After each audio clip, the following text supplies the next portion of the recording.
ختم کرتے ہیں. اللہ حافظ. اور میں مولانا ارشد ندوی جسے میں کیا بولوں, اصلی گھی بولوں یا کچھ بھی بولوں, خوشبو بولوں, جتنا بولوں کم بولوں, بس آپ آ کے اپنی خوشبو کو بکھیریے. آپ کا انتظار میں مائک ہے مولانا ارشد ندوی صاحب.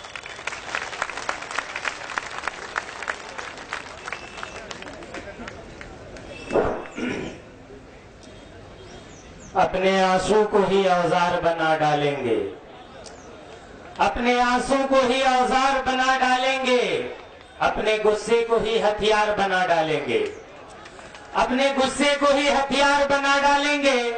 متحد ہو کے یہ بتلائیں ہم بنگال میں جس کی بھی چاہیں گے سرکار بنا ڈالیں گے, جس کی بھی چاہیں گے سرکار بنا ڈالیں گے.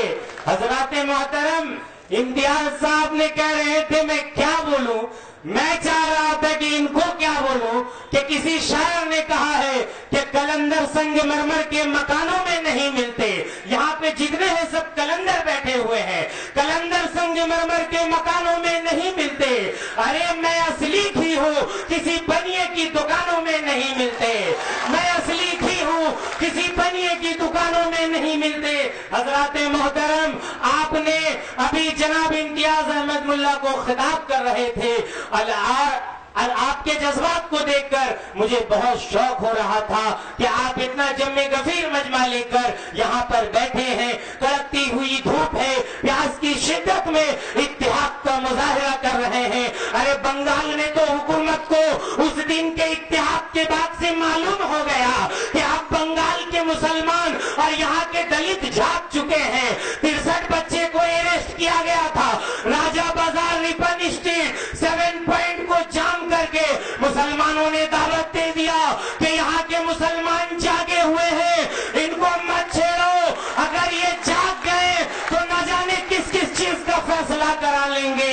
حضرات, میں چاہتا ہوں کہ نظام کہن بدل ڈالوں, میں چاہتا ہوں کہ نظام کہن بدل ڈالوں, مگر یہ بات فقط میرے بس کی بات نہیں, مگر یہ بات فقط میرے بس کی بات نہیں. ارے اٹھو اٹھو قوم کے عام انسانوں, یہ کام سب کا ہے, 2-4-10 کی بات نہیں. یہ کام سب کا ہے, 2-4-10 کی بات نہیں.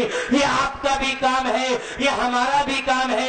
حضرات محترم, میں آپ کو بتاتا چلوں, اس ملک کے اندر, اس جمہوریت کے اندر, ہندوستان کے اندر مسلمان اور دلتوں کو ترچھے نگاہ سے دیکھا جا رہا ہے.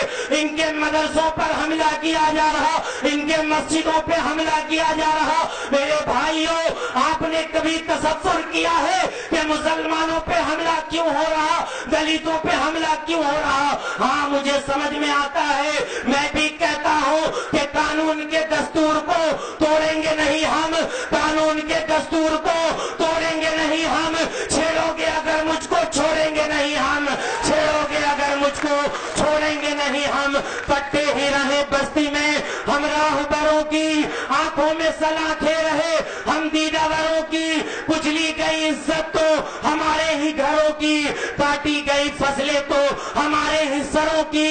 اس دیش میں برسوں سے پریشان ہیں ہم لوگ, بس جرم ہے اتنا کہ مسلمان ہیں ہم لوگ, بس جرم ہے اتنا کہ مسلمان ہیں ہم لوگ. میرا مسلمان ہونا ہی کھلتا ہے. حضرات محترم, ابھی جتنے لوگ آئے, اخلاق احمد قریشی صاحب آپ سے وہ اپنی جذبات کو پیش کر رہے تھے, امتیاز احمد صاحب ملا وہ آپ کو اپنی جذبات پیش کر رہے تھے. مجھے لگ رہا تھا یہ سچائی تو مجھے آج تک سننے نہیں ملتا ہے. یہ اپنے دل کے گہرائی سے بول رہے ہیں. ان زندہ دل لوگوں کے لیے, ان زندہ دل مجمع کے لیے میں ایک بات ضرور کہتا ہوں کہ مجھے ظالم کا طرفدار نہیں لکھ سکتے, مجھے ظالم کا طرفدار نہیں لکھ سکتے. کم سے کم تم مجھ کو لاچار نہیں لکھ سکتے, کم سے کم تم مجھ کو لاچار نہیں لکھ سکتے. جہاں ہتھیلی پہ لیے بول رہا ہوں جو سچ, اس کو اس دیش کے اخبار نہیں لکھ سکتے, اس کو اس دیش کے اخبار نہیں لکھ سکتے, اس دیش کے میڈیا نہیں لکھ سکتے. حضرات محترم, وہ سچائی ابھی اب سن رہے تھے. میں آپ کو بتانا چاہتا ہوں کہ اس ملک میں, اس ہندوستان میں آپ نے سینٹرل میں جس شخصیت کو بیٹھایا ہے, جس شخصیت کا نام نامی اس میں گرامی, ارے ادب سے کیا بے ادب سے بھی لینا میں گوارا نہیں سمجھتا ہوں, جس کا نام نریندر مودی ہے. بلکہ یہ نریندر مودی نہیں, یہ دریندر مودی ہے, جنہوں نے تلنگانہ بند کیا تھا, جنہوں نے خون سے بچوں کا کھیلا تھا,